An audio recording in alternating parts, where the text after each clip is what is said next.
You ever see a room full of people who think they own the world just because they've got money or fancy degrees, get absolutely humbled by someone they never even noticed before? That's what happened the night Dolly, a cleaning lady with a gentle smile and quiet hands, was pulled out of the shadows by a grandmaster who thought humiliating her would be the highlight of his week. It's funny, how people love to talk about hierarchy and natural talent, right up until real talent walks in wearing work shoes and a second-hand blouse. The place was this exclusive chess club. The kind of spot where crystal chandeliers throw little rainbows across marble floors, and the clink of wine glasses makes more noise than most of the members' chess pieces ever would. Every night for 3 years, Dolly moved unnoticed between the tables, cleaning up after wealthy patrons who saw chess as just another accessory, like their cufflinks, or the rare wines they sipped while throwing around names of grandmasters and sneering at the help. Once, a member even barked at her, "Careful with that board. It's worth more than your monthly salary," as if it would meant more than the game itself. Dolly took it all in, never let it show. But she kept the memory of playing chess with her grandmother in a cramped apartment, plastic pieces, plastic board, but love and respect that made every move matter. She knew these people didn't get it. For them, chess was about status. For Dolly, it was art, strategy, humility. That night was the club's big charity event. All the regulars were there, dressed to impress and eager for their annual round of backpatting over tax-deductible donations. Marcus Cromwell, their resident grandmaster and local celebrity, strutted in like he owned the air itself.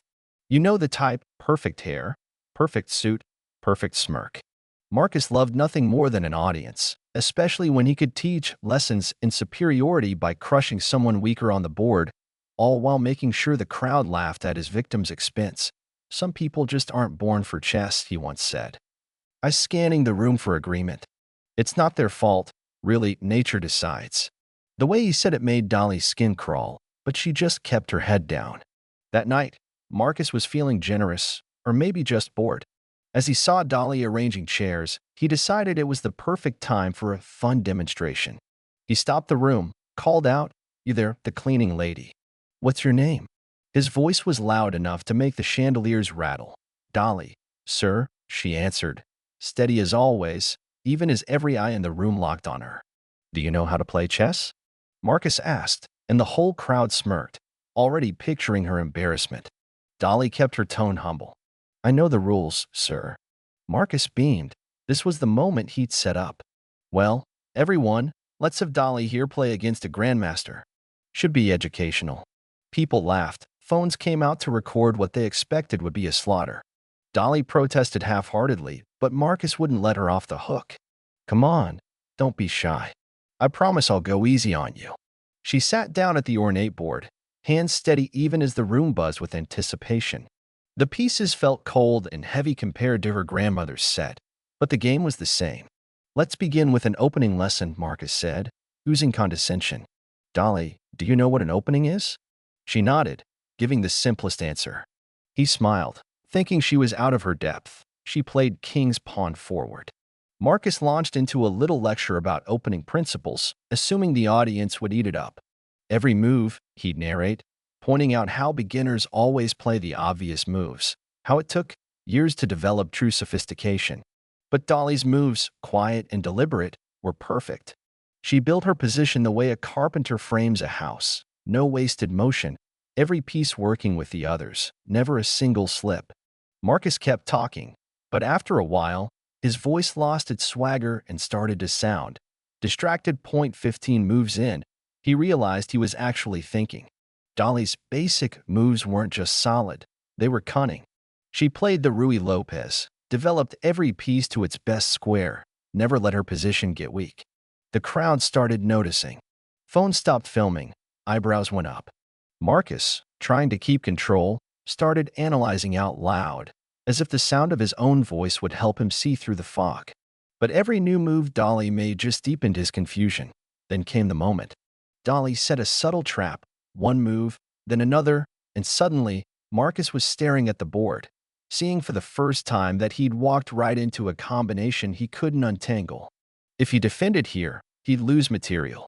If he attacked there, his king was suddenly exposed. The tension built. The crowd, Sensing something was off, fell silent. Marcus started sweating literally. The man who always looked in control now looked cornered. She's not making the mistakes I expected, he mumbled. Dolly didn't gloat. She didn't smirk. She just played the game, letting the position speak for itself. Then, with one queen move, a lightning bolt across the board, she delivered a check so precise, so devastating, that the outcome became clear even to the least experienced onlooker. Marcus realized, in real time, that no defense could save him. Mate in 3. The crowd went dead quiet. Dottie tried one last desperate move, but Dolly's reply was immediate, merciless, perfect. Marcus stared at the board, defeated.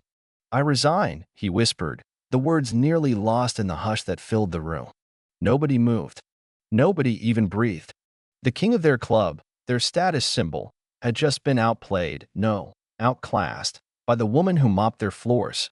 Dolly reached across the board, offered her hand. Good game, she said, calm as ever.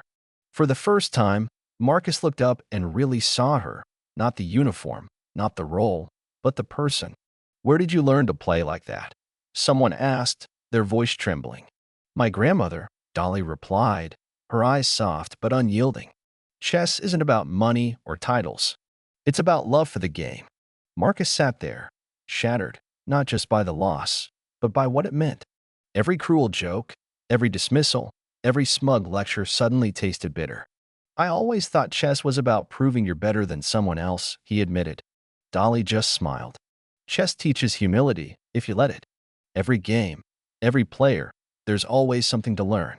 As she gathered her things, the crowd remained silent. Some looked ashamed, some just stunned. For the first time in years, the club's pecking order had been upended by truth and skill, not money or status.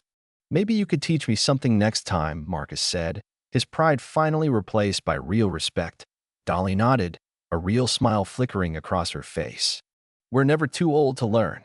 You could feel the room breathe again, wiser, if only for a moment. Stories like Dolly's.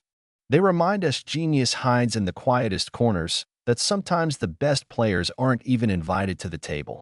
So next time you catch yourself judging someone by what they do, not who they are, remember, the real masters never need a spotlight. What about you? Ever been underestimated? Ever witnessed a moment that turned your world upside down? Share your story below. Let's talk about what real respect and learning mean. And if you want more stories that flip the script, stick around. Sometimes, the most powerful voices come from where you least expect.